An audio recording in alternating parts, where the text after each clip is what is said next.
Bienvenue aux rencontres Victor Hugo Co. Bonjour à tous, bienvenue à cet événement littéraire un peu particulier. D'abord parce que le comédien Victor Duclos et moi-même allons l'animer en ligne en raison de la pandémie, évidemment. Ensuite parce que c'est une première.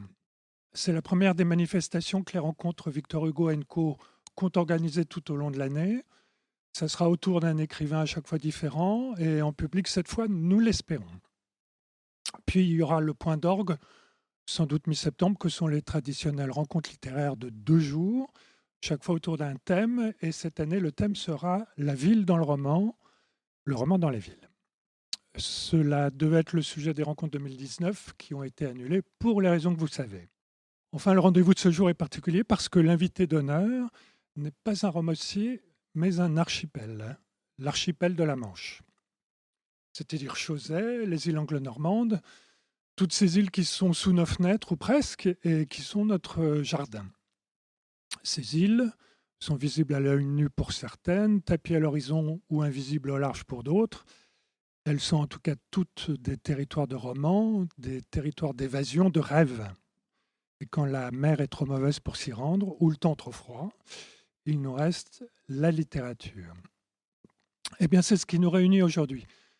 Pour parler de cet archipel, nous allons convoquer quelques écrivains, des écrivains qui ont écrit ou parfois vécu sur les îles de la Manche, Chausey, Guernesey, en passant par tout l'archipel anglo-normand et ses cailloux perdus, comme les Minquiers, les Écrehoux, Hermes, Gétou et quelques autres.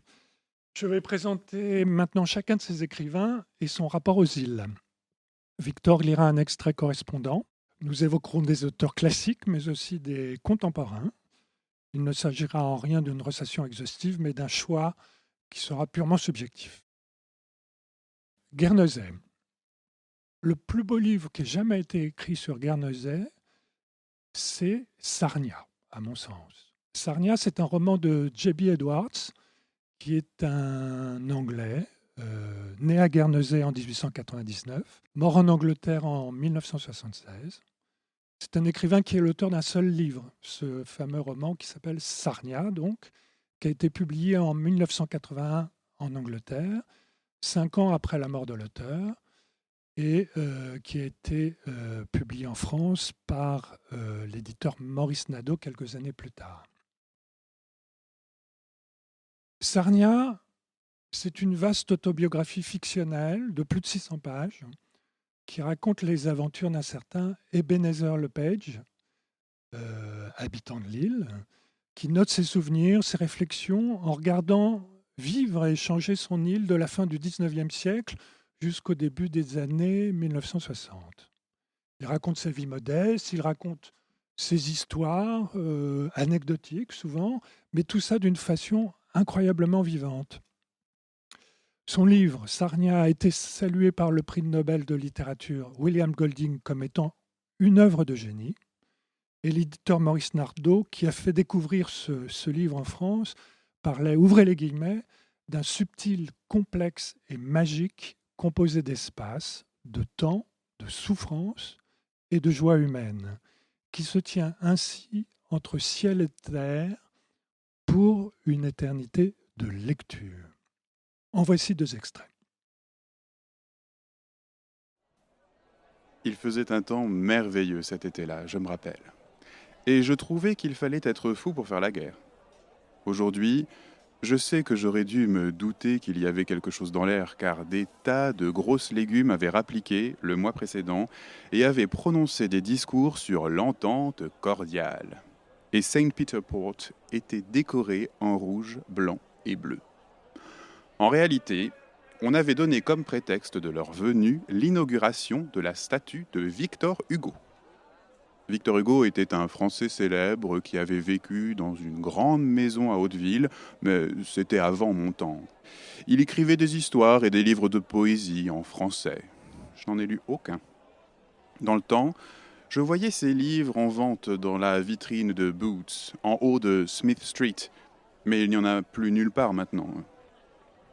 La statue se dressait à Candy Grounds et elle provoquait bien des commentaires. Jusqu'à la dernière minute, certains disaient que ça n'aurait pas dû être autorisé. Personnellement, J'aime bien cette statue.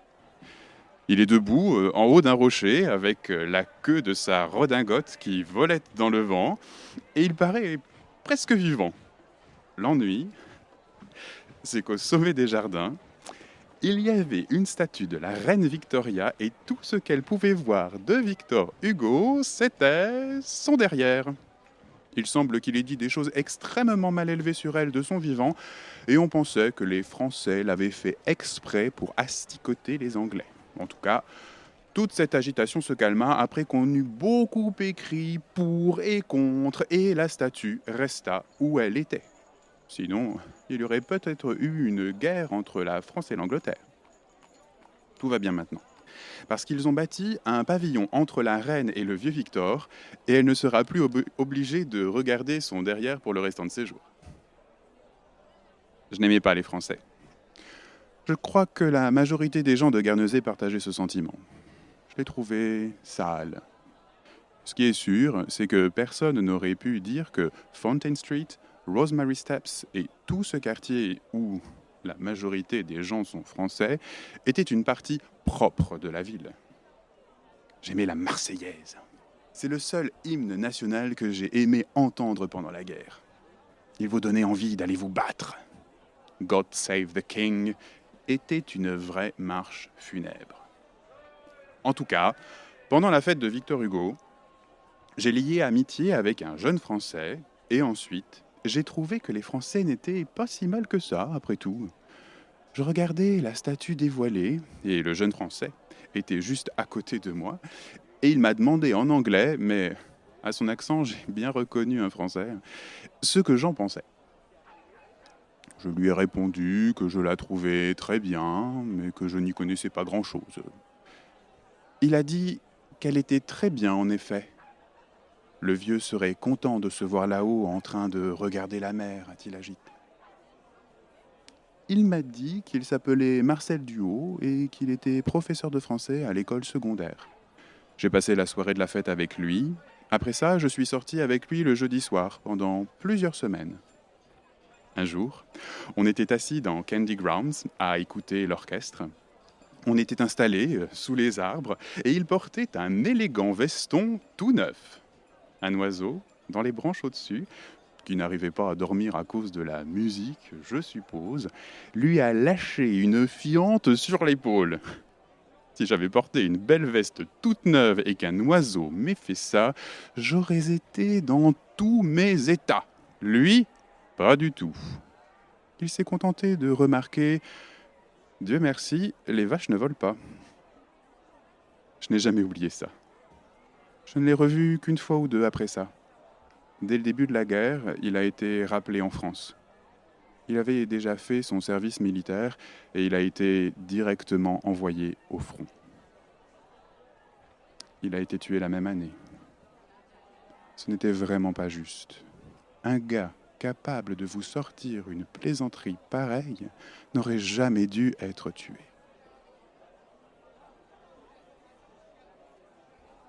C'est à peu près à cette époque qu'on est allé à Jersey assister à la Coupe Murati. Je ne sais pas en quelle année c'était, mais en tout cas, il ne l'avait pas perdu depuis longtemps. Le football devenait plus populaire et notre vélodrome servait maintenant de terrain de foot. Je n'ai pas été tellement frappé par Jersey la Belle, comme ils aimaient l'appeler, et je n'ai jamais eu envie d'y retourner. J'ai été content qu'on gagne le match. L'équipe de Jersey est descendue au port après la rencontre pour nous voir partir sur le bateau plein à craquer avec l'équipe et les supporters.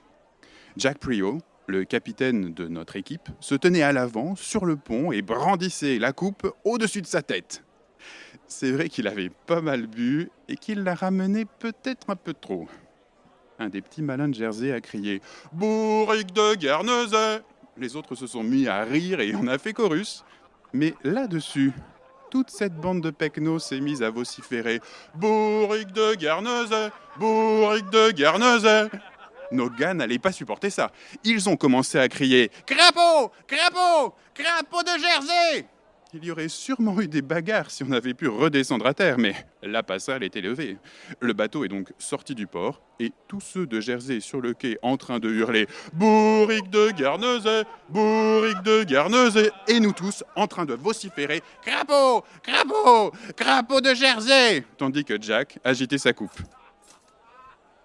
Ils sont venus à Guernesey l'année suivante et l'ont regagné.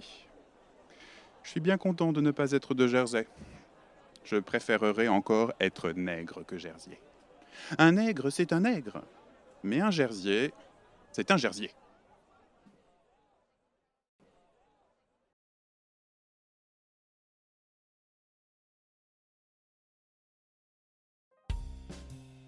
C'était les rencontres Victor Hugo & Co. avec Édouard Launay. et Victor Duclos.